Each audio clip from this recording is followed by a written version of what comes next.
Donc, je poursuis en considérant que vous avez écouté le premier vidéo qui expliquait un peu la mise en situation. Par rapport à cette mise en situation-là, ce qu'on se rend compte, c'est que moi, je vous fournis une table de vérité, mais qui est beaucoup trop grande et pas adaptée au problème, là, finalement. Parce que, point de vue de mes entrées, j'en ai seulement trois. C'est mes interrupteurs de niveau bas, moyen et haut. Par rapport à mes sorties, j'ai la P1, la pompe 1, la pompe 2 et ma lampe témoin. Ce qui fait que si j'ai trois entrées, automatiquement, je vais me retrouver avec 8 possibilités. Parce qu'il faut se souvenir que si j'ai un seul interrupteur, j'ai deux possibilités. Si j'ai deux interrupteurs, je me retrouve avec 4 possibilités, 2 à la 2. Si j'ai trois interrupteurs, c'est 2 à la 3, c'est donc 2 fois 2 fois 2. 8 possibilités.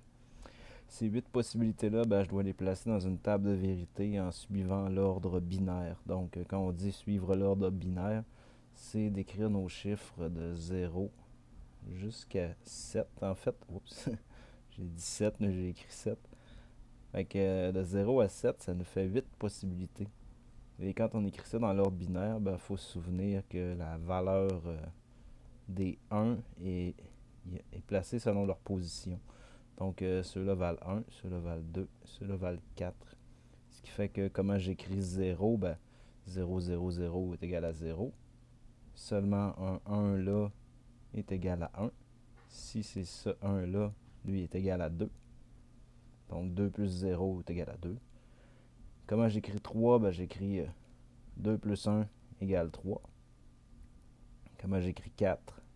Seulement un 1 ici, plus 0, 0. Comment j'écris 5? 4 plus 1. Comment j'écris 6? 4 plus 2. Et comment j'écris 7? 4 plus 2 plus 1 est égal à 7.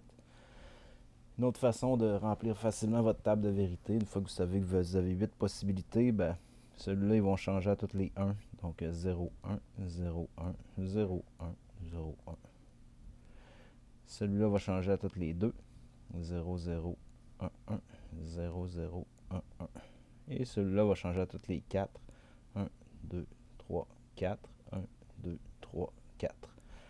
C'est une façon facile de remplir vos choses. Donc, vous commencez 0, 1, 0, 1, 0, 1, 0, 1.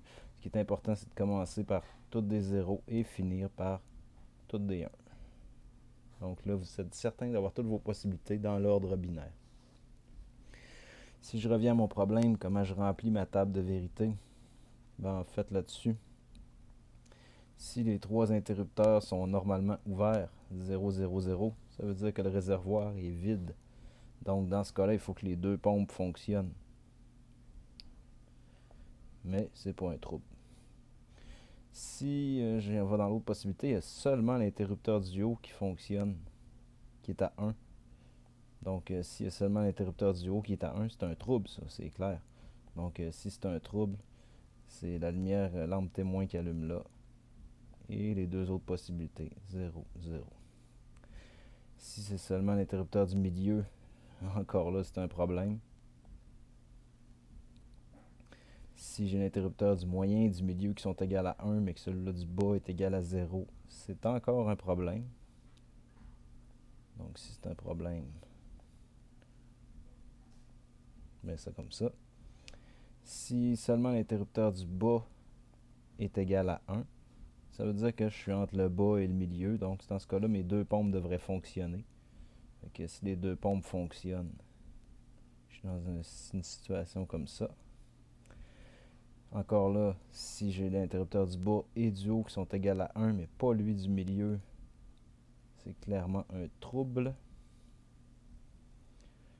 Dans l'avant-dernier cas, dans mes interrupteurs, j'ai le bas et le moyen qui sont comblés. Donc, j'aurai de l'eau jusqu'à ce niveau-là. Fait qu'il y a seulement une seule pompe qui devrait fonctionner dans ce cas-là. Je vais mettre ma P1 prioritaire. Donc, je vais faire marcher la P1, mais pas la P2. Et puis, c'est pas un trouble. Et pour finir, si les trois interrupteurs sont fermés, en fait, ça veut dire que le niveau d'eau est rendu au maximum. Donc, j'arrête toutes mes pompes et ce n'est pas un problème.